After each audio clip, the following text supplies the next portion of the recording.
और अब खबरों की तफसील। मुल्क भर में लॉकडाउन का तीसरा मरहला जारी है।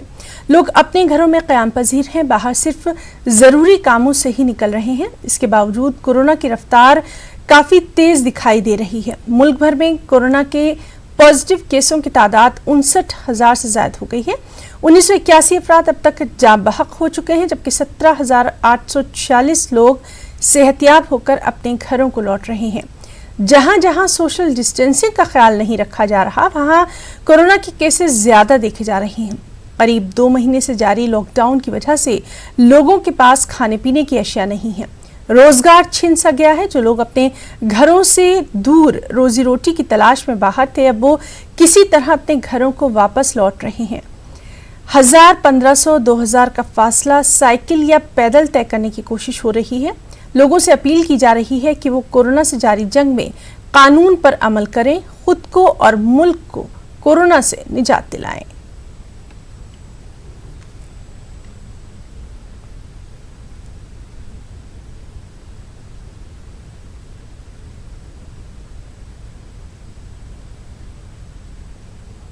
लॉकडाउन 1, फिर 2 और अब 3 ने माइग्रेंट मजदूरों की उम्मीदें तोड़कर रख दी हैं। जमा पूंजी खत्म होने को है और ऐसे में परदेश में रहना गोया अपने आप को हलाकत में डालने के मुतरादिफ है। यही वजह है कि गुड़गांव में काम करने वाले 3 मजदूरों ने जमा की गई रकम से नई साइकिल खरीदी और इसी साइकिल से अपने आबाई वतन यूपी की तरफ रवाना हो गए। कोई गोरखपुर जा रहा है तो कोई इलाहाबाद। इन लोगों का कहना है कि वो शायद 1 हफ्ते में अपने घर तक पहुंच जाएंगे।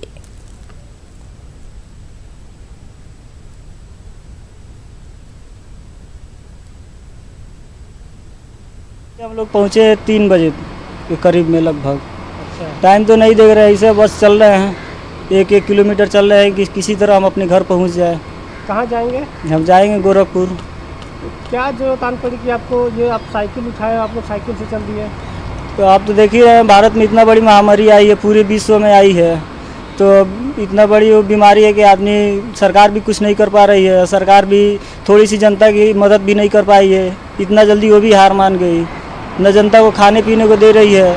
जनता को छोड़िए ना, कम से कम जो बाहर मजदूर है जिनकी काम नहीं चल रही है, कंपनी पैसा नहीं दे रही, कम से कम उसको भी तो देना चाहिए कुछ। हाँ, तो खाने पीने को नहीं दे रही है तो फिर हम जाएंगे। रूम वाला भी हमको बोल रहा है कि रूम दो, नहीं तो खाली करो।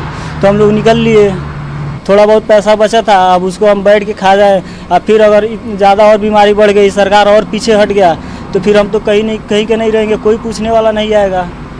खाने का दिक्कत था, कुछ नहीं था, ना कोई किसी के पास में हेल्प के लिए जाओ, कोई कुछ सुनता ही नहीं था। किसी तरह की मदद नहीं मिल रही थी? कोई मदद नहीं मिल रहा।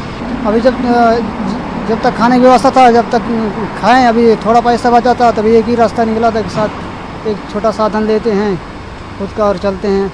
इसको भी ख़त्म कर देंगे, फिर आगे कैसा करेंगे। मध्य प्रदेश में कोरोना के मरीजों की तादाद 3400 के हिंसे को पार कर गई है। देर रात से अब तक मध्य प्रदेश के मुख्तलिफ अजला में 70 नए मामले सामने आने से मध्य प्रदेश में कोरोना के मरीजों की मजमूई तादाद बढ़कर 3440 हो गई है। अकेले इंदौर में 53 नए मामले सामने आने से इंदौर में कोरोना के मरीजों की तादाद बढ़कर 3780 हो गई है। मध्य प्रदेश में कोरोना से अब तक 199 लोगों की मौत हो चुकी है। कोरोना वायरस को शिकस्त देकर अब तक 1476 लोग अस्पताल से सेहतमंद होकर अपने घरों को जा चुके हैं। कोरोना वायरस और दूसरे मामलात को लेकर शिवराज सिंह काबीना की 11 बजे अहम मीटिंग होना है, यानी अब से कुछ ही देर बाद अहम मीटिंग होना है। वहीं कश्मीरी तलबा आज बसों के जरिए अपने घरों की जानिब रवाना होंगे। कश्मीर के 365 तलबा को 18 बसों के जरिए दिन में 3 बजे जम्मू कश्मीर के लिए रवाना किया जाएगा।